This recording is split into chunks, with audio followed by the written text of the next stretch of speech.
Over the next 5 years, he's targeted at least 16 times. One plot involves handing Hitler a bouquet of flowers rigged to squirt poison in his face. Another would-be assassin plans to give Hitler a fountain pen packed with explosives. Adolf Hitler is either the most popular figure in Germany or one of the most hated and loathed and feared figures from the rest of the world. So in that sense, Adolf Hitler is the target number one for any would-be assassin at the time.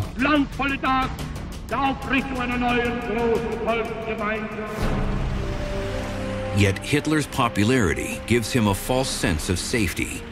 More than 5 years into his regime, the Führer's security detail is still relatively unsophisticated.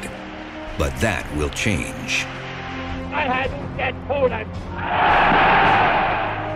Assassination attempt number 20 will show Hitler he's becoming the target of a more determined class of would-be killers. Munich, November 9th, 1938. Hitler is marching in an annual parade commemorating the failed 1923 Nazi uprising. This was one of the biggest events of the Nazi calendar, and thousands of people would come to line the streets and watch the parade. Standing on the sidelines, a lone gunman waits as his target comes into view. 22-year-old Maurice Bavaud might seem like an unlikely assassin. He's enrolled in a French seminary when he makes it his mission to kill Hitler. Adolf Hitler is easily identified as an anti-Christ in some people's minds, and Bavaud seems to be motivated primarily out of religious motives. Bavaud buys a semi-automatic Schmeisser 6.35 and practices his marksmanship in the woods outside Munich. Then he stalks his target. The great problem that any assassin had in trying to target Hitler was the question of access. The parade is the best opportunity that he has. The morning of the parade, Bavaud finds a spot in the front row of a grandstand near the Holy Ghost Church. Every person along the route should have been searched at least once, maybe twice, before they were allowed in along that route.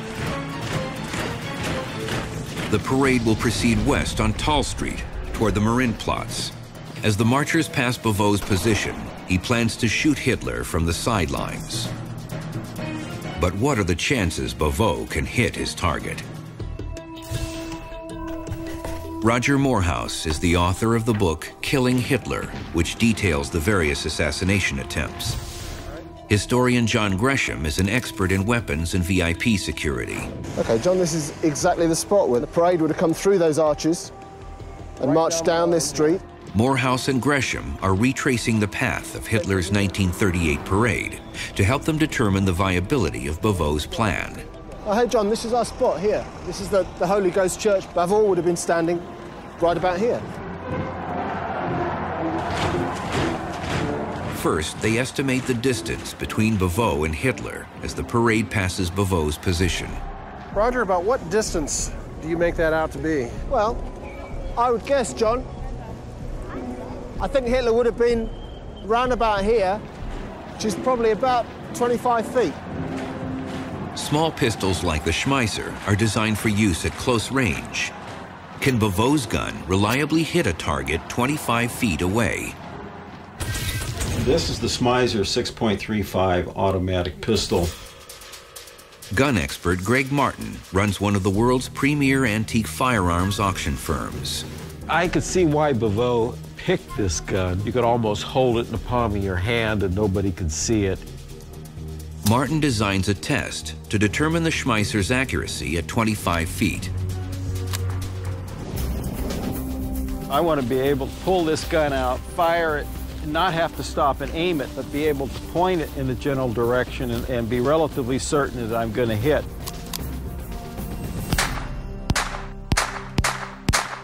The shots are a little off target, but the error is consistent. This gun fires high and to the left, so you compensate by taking it and aiming low and to the right. Once Martin learns to compensate, the shots are dead on. This could hit definitely a human target at 25 feet. As the marchers draw near the grandstand, Bavot clutches his Schmeisser. If he pulls the trigger, Hitler could be a dead man. There would have been a sort of a hush in the crowd, and everyone would have been pointing out Hitler, gasping with anticipation.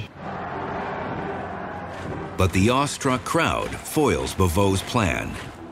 As Hitler comes into range, a forest of right arms raise to salute the Führer.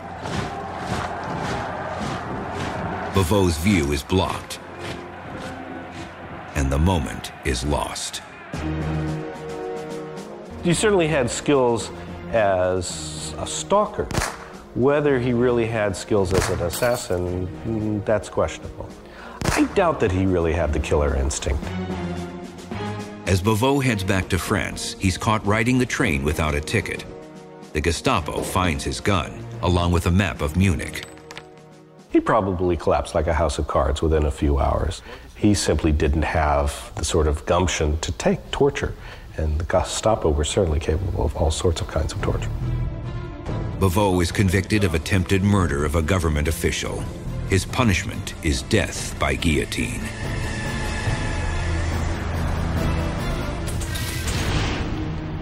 Hitler considers the failed attempt to be a very close call.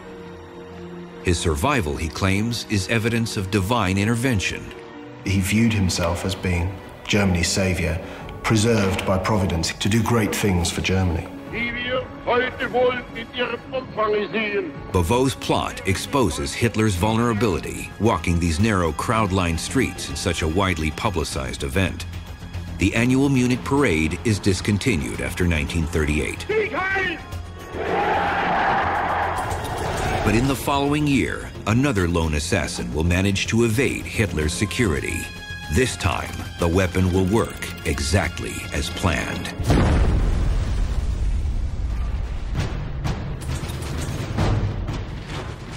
As Hitler's aggression escalates, the attempts to kill him grow more focused.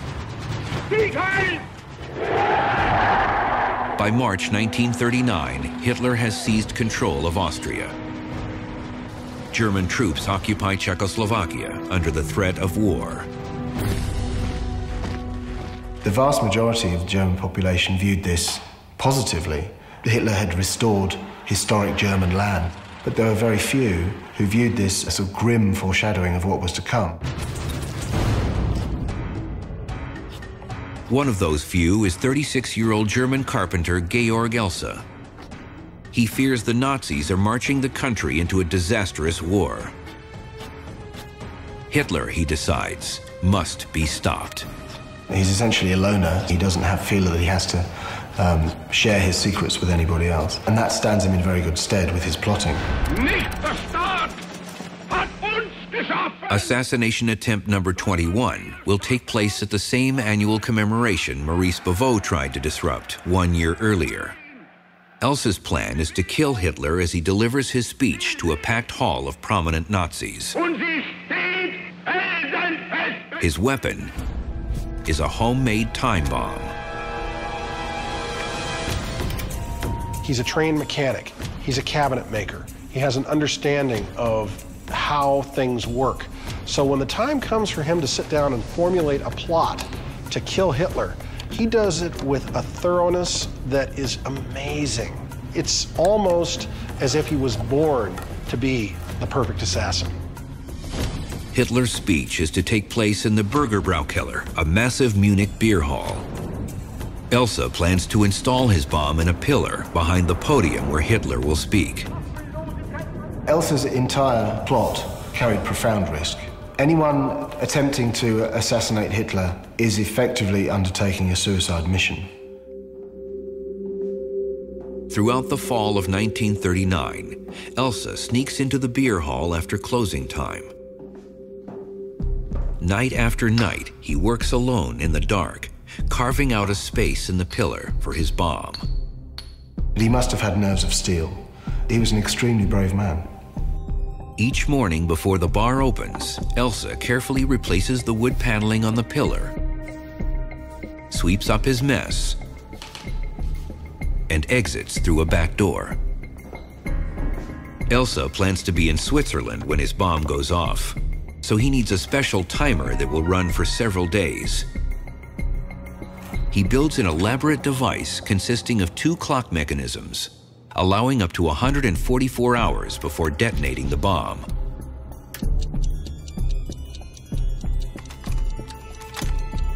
He encloses the timer in a cork-lined box to muffle the telltale ticking.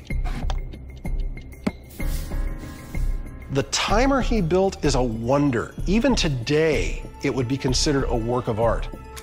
Even if the timer works perfectly, is Elsa's bomb powerful enough to kill Hitler? Looking for answers, author Roger Morehouse and weapons expert John Gresham head to Berlin, home of the German National Archives. Here, among the stacks of Nazi-era government files, they find documents that shed new light on Elsa's attempt to kill Hitler. What we've got here is the Gestapo file for the interrogation of Elsa. We know that he arrived in the city with 50 kilograms of various types of explosives. If he has 50 kilograms of explosives, he's going to use every bit of it to create the maximum of damage and death in that hall. After more than 2 months of painstaking work, Elsa finally installs his bomb in the beer hall pillar. On the evening of November 5, 1939, he sets the timer to go off 3 nights later at 9:20 p.m., right in the middle of Hitler's speech. As his time bomb ticks away the hours, Elsa heads for Switzerland.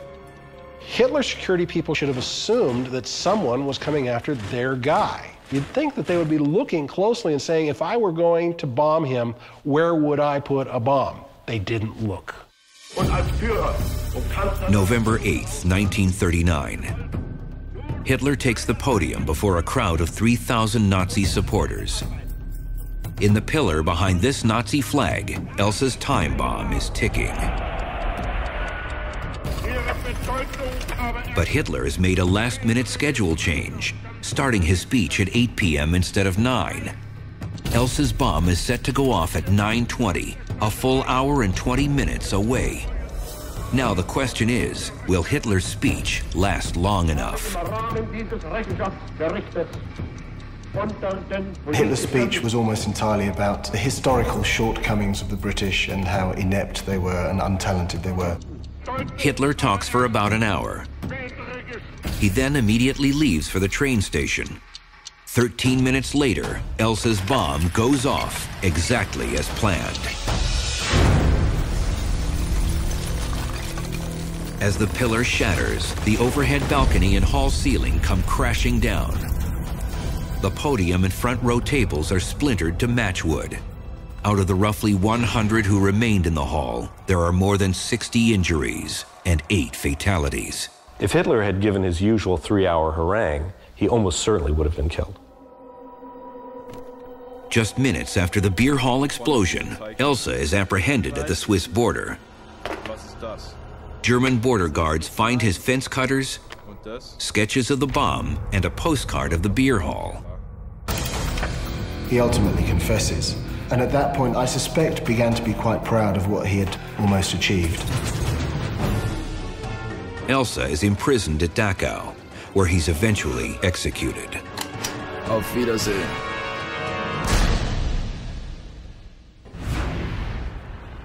If Hitler hadn't left the Bürgerbräu Keller early that evening, would millions of lives be spared? With Adolf Hitler dead in 1939, I don't think you would have had a Holocaust. I don't think you would have had World War II, as we know it at least. Millions of people would not have died if Elsa's bomb had simply gone off earlier.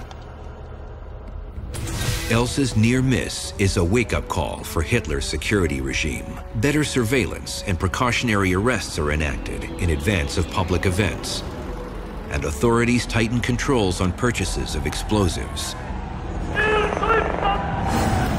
But lone assassins like Elsa aren't the only threats facing the Führer. A plan to blow Hitler's plane out of the sky is brewing among his own officers.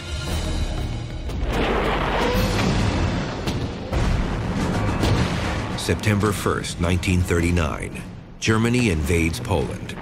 the Nazi blitzkrieg sweeps across the Polish frontier. Warsaw falls in a matter of weeks. They are put under a crushing regime.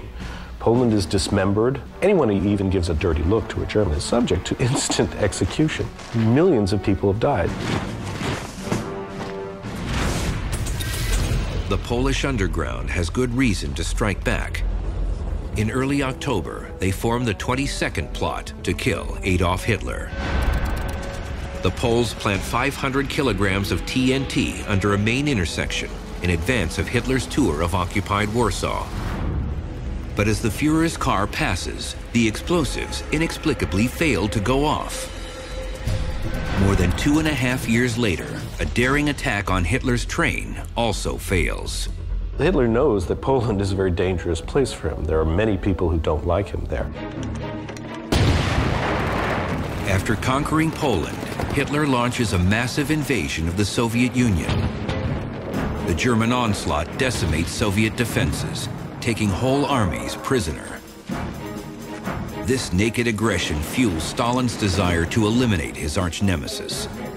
In all, the Soviets form at least 3 separate plots to kill Hitler. Plot number 26 involves a seductive German film actress named Olga Cheshkova.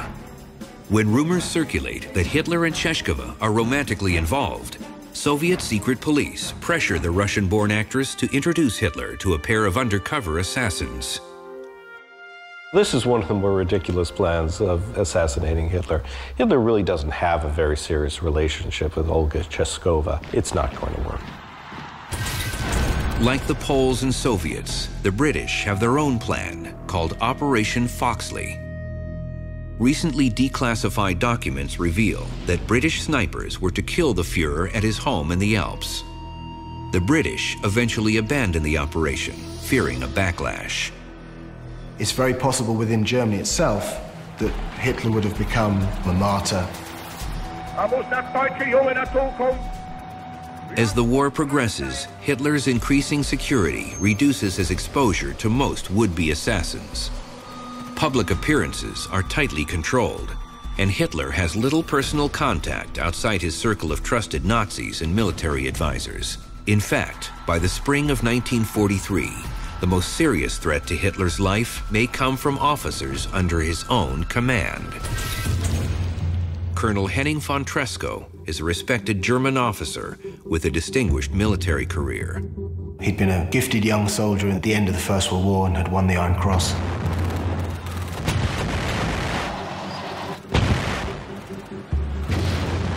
Stationed at Army Group Center headquarters near the Eastern Front, Colonel Tresckow is well aware of the ongoing Nazi genocide.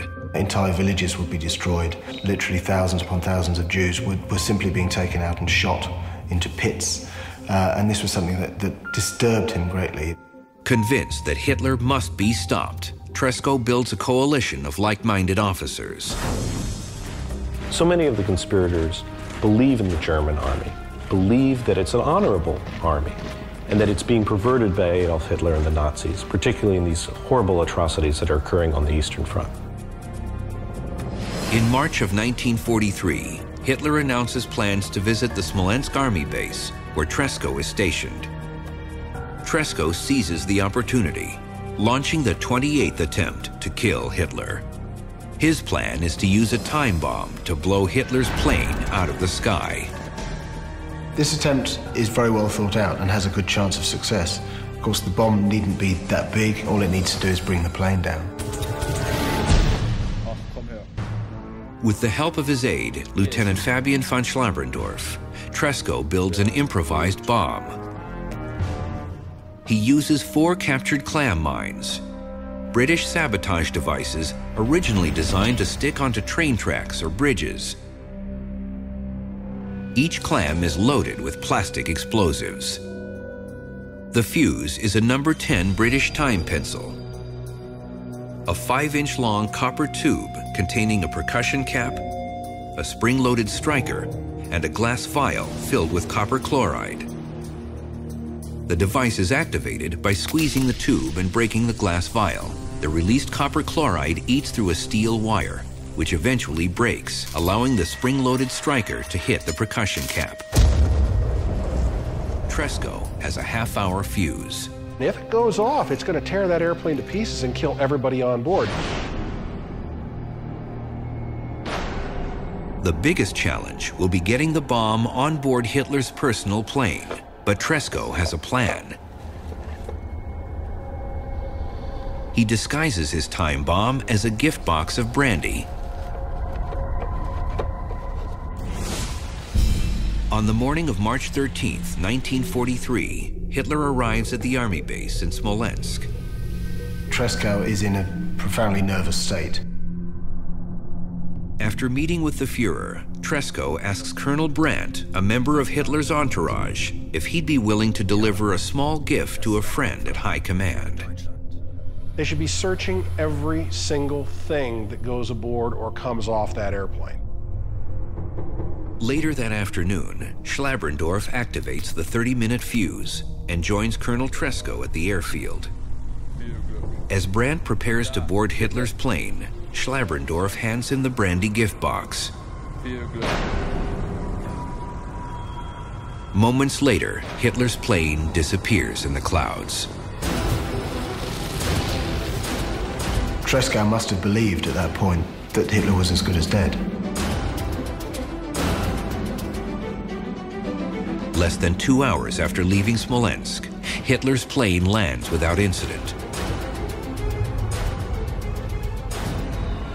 Tresco sends Schlabrendorf to recover the brandy bomb.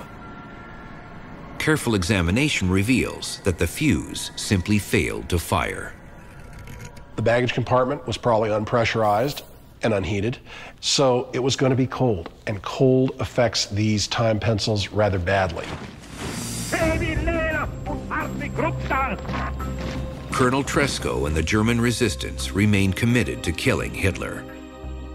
1 week after the brandy bomb failure, they'll get another chance. It was very important for Tresco that failure with the brandy bomb attempt didn't dissuade him. If anything, it spurred him on.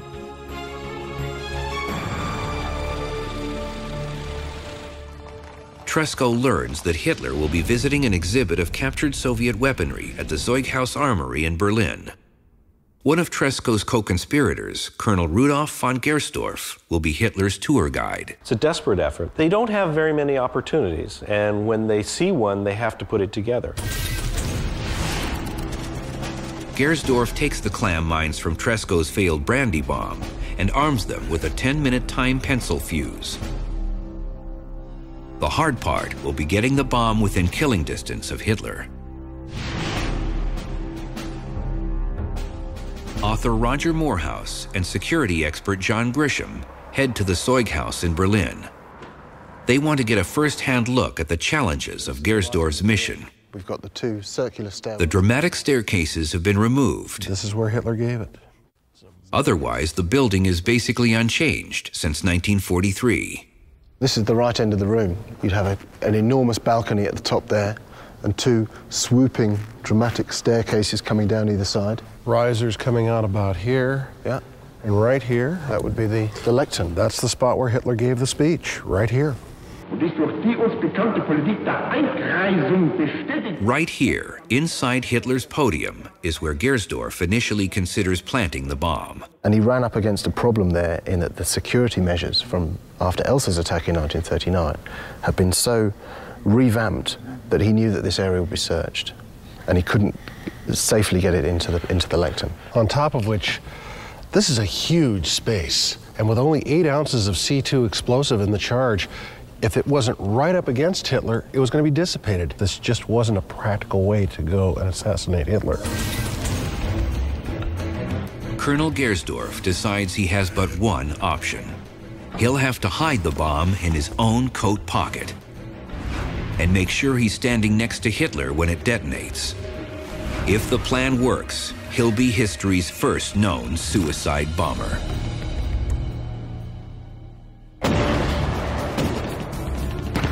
March 21st, 1943. German troops are reeling from their first major defeat at Stalingrad. Meanwhile, the German resistance is planning the 29th attempt to kill Adolf Hitler.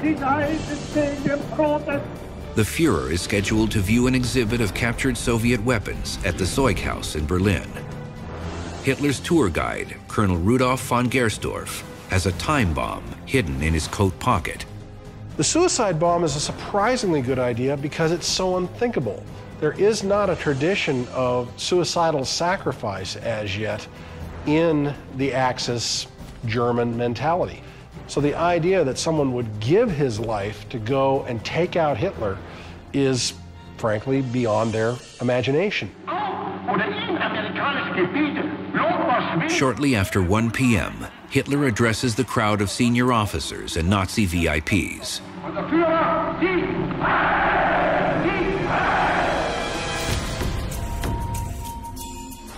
When the speech is over, Gersdorff greets the Führer and reaches in his pocket to activate the bomb.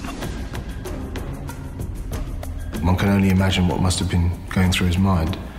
But he would have felt, I think, content that he was carrying out a mission that was, to his mind, was freeing Germany of a tyrant. Gersdorff stays as close as possible to the Führer as he guides him through the exhibit. The tour is scheduled to last for half an hour, but Hitler seems distracted. After just a few minutes, he disappears out a side door. Hitler might have sensed Gersdorff's anxiety, might have sensed his nervousness. It'd be hard to act normal when you know you're going to blow up in 10 minutes. After Hitler escapes, Gersdorff quickly slips away to deactivate the bomb. Although the suicide and brandy bomb plots fail, the German resistance will keep trying. In fact, by the spring of 1944, Hitler's own officers launch at least 4 plots to shoot him, 6 to blow him up, and 1 to arrange a so-called fatal accident. June 6, 1944, D-Day. An Allied force of over 150,000 lands on the beaches at Normandy, establishing a firm foothold in Western Europe. By fall, Paris is liberated, and the Allies push on toward Germany. Meanwhile, Nazi death camps like Auschwitz are operating at near capacity. For those hoping to stop Hitler, desperation is setting in. They realize that there's going to be hell to pay.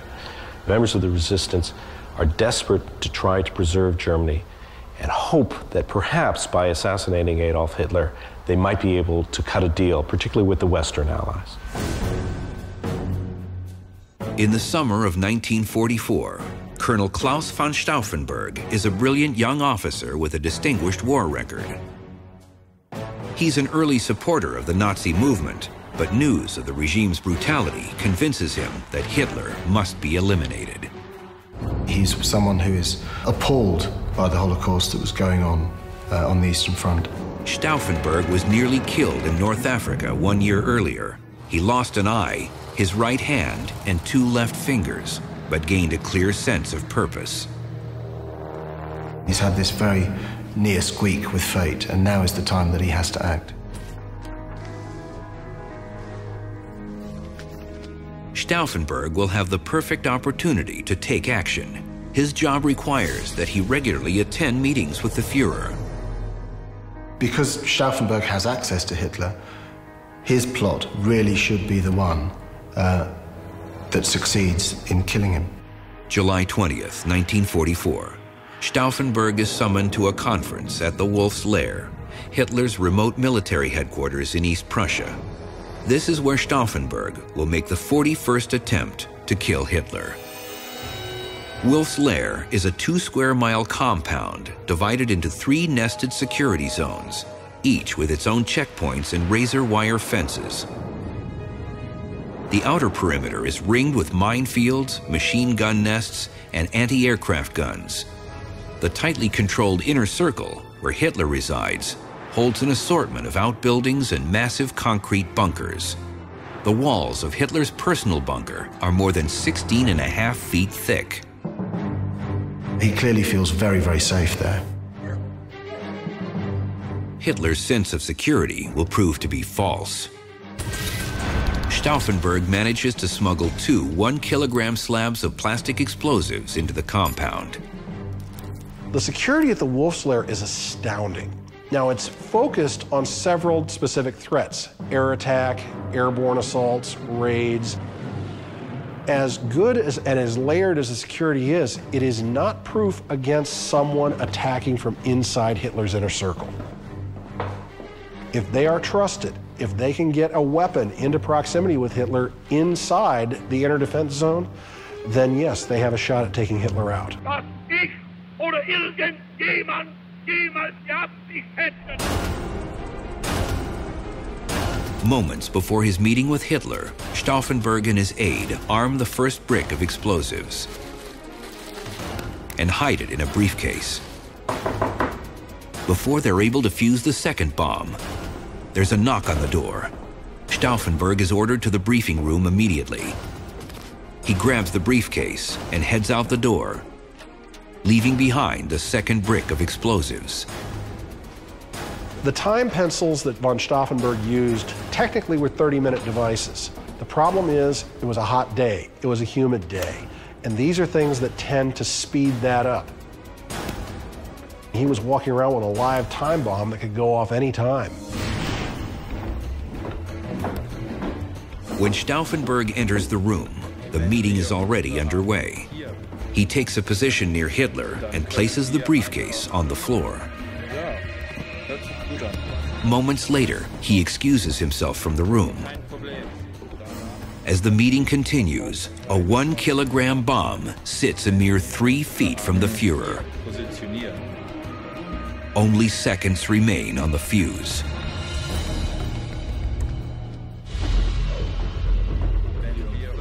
July 20th, 1944. At the heavily guarded Wolf's Lair headquarters, Adolf Hitler and his officers are reviewing maps of the Eastern Front. Colonel Klaus von Stauffenberg enters the room and places a small briefcase on the floor near Hitler's feet. Inside the briefcase, a time bomb runs out its final seconds. Und wir werden sie kriegen.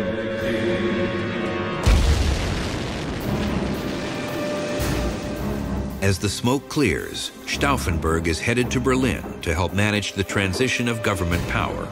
He had watched the explosion from a short distance away, and he was of the conviction that no one in the room could have survived. The blast blows out windows, part of a wall, and buckles the floor. The conference table is shattered, and the plaster ceiling comes crashing down. Of the 20-plus men in the room, 4 are fatally wounded, but Hitler himself emerges with relatively minor injuries.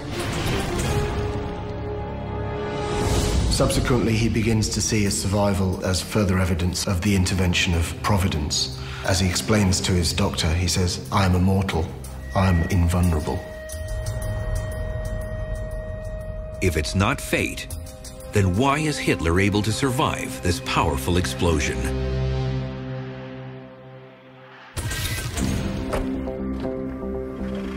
Roger Morehouse and John Gresham head to what's now northeast Poland to get a first-hand look at the Wolf's Lair. No, it's very, very well made. They believe these concrete ruins hold clues that can help them better understand why Stauffenberg's bomb failed to kill Hitler. There's Hitler's bunker. Let's go in. Just amazing. This is all that remains of the once impenetrable compound after the retreating German army dynamites these buildings back in 1945. Over 60 years, this stuff has not rusted. This picture of Hitler's conference building was taken on July 20th, 1944, right after Stauffenberg's explosion. This is what the demolished building looks like today. It's a big building, this one. And substantial. This is not the light building that's described in some accounts. So this is the roof, right? Because it's tarred. The collapsed concrete roof now sits at ground level. Hitler's briefing room is buried in the rubble below. Yeah. Hitler is standing right about here, within a foot either way of about here. 6 feet below. And right here is where he's standing when it goes off. Morehouse and Gresham survey the size and construction of the building. That's it. What have we got there? 5'8". 5'8". Okay. Very importantly, it's a very solid structure, but the windows is what allowed that blast to escape. That's good. They use the data gathered on site, original photos, and information from the Gestapo investigation file to build an accurate computer model of the conference room. This is how the officers are positioned around the room. Hitler is leaning over the table, reading a map. Morehouse believes the bomb is on the outside of this table leg. Computer simulation shows that the table may have shielded Hitler from the lethal blast zone. He was shielded by the solid table leg. So consequently, that table acted as a form of body armor to him and gave him surprisingly good protection, both for his upper torso as well as his legs. But what would have happened if Stauffenberg used a bigger bomb? He did bring a second slab of explosives to the Wolf's lair. In effect, Stauffenberg's bomb was only half the bomb it should have been.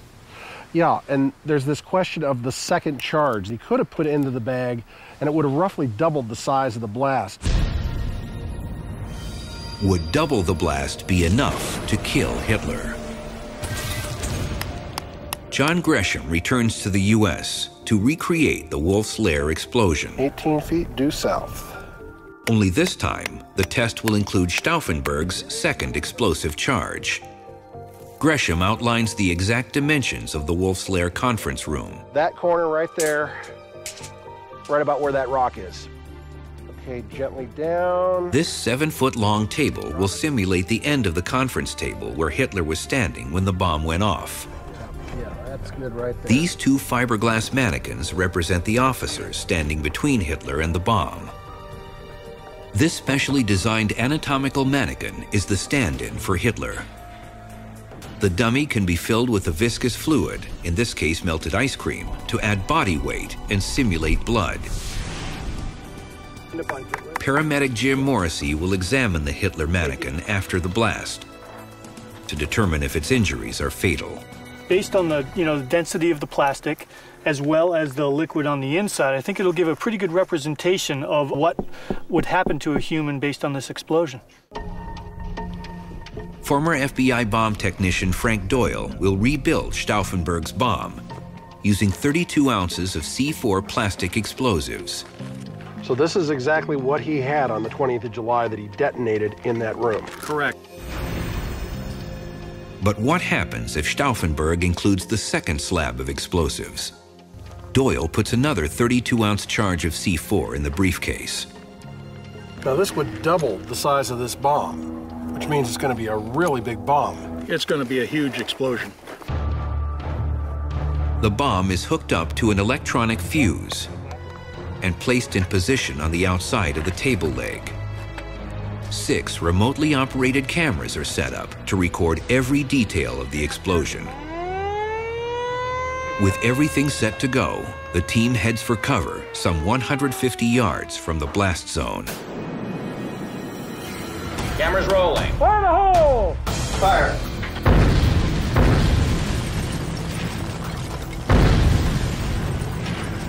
Think we used enough explosive there, Butch? The blast shatters the heavy table. Hitler is showered with splinters of wooden shrapnel and thrown more than 15 feet. Yep, Where that is that? extra added poundage helped out. The post-blast scene resembles a war zone.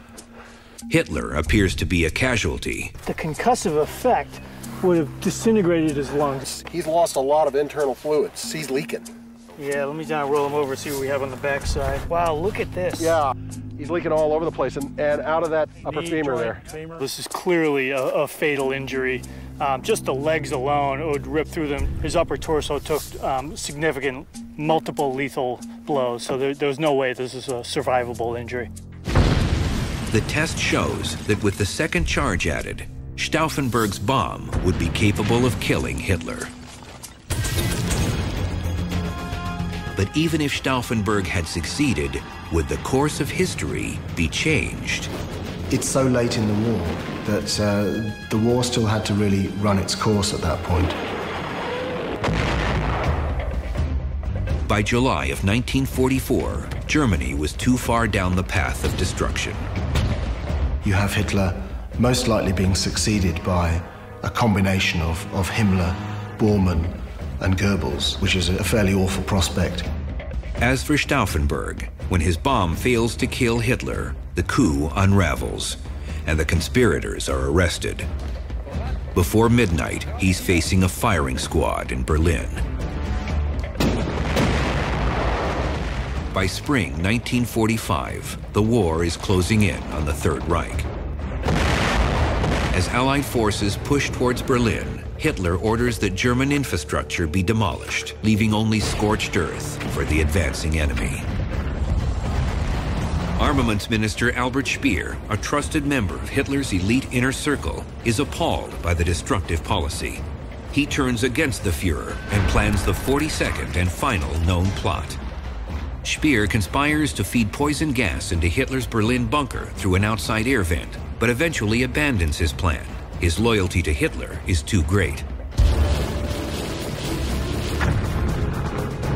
Berlin, April 30th, 1945. As Soviet artillery pounds the Reich Chancellery, Hitler huddles in his bunker, 25 feet below the ground. After his wife Eva Braun takes a lethal dose of cyanide, Hitler himself does what at least 42 would-be assassins have failed to do. He puts his Walther 7.65 caliber pistol to his head and pulls the trigger.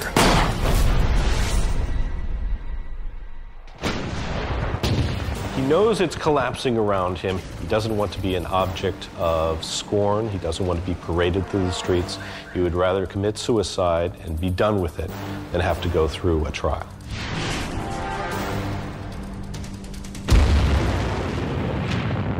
After the fall of the Third Reich, the world must come to grips with the depth and breadth of the Nazi brutality. Although their attempts to kill Hitler failed, the courage and conviction of the would-be assassins will serve as a source of pride to post-war Germans and show the world that even within Germany's own army, some refuse to sacrifice their conscience to Hitler's depravity. In the darkest days of Third Reich, there were still people who were willing to stand up and, at tremendous personal risk, act on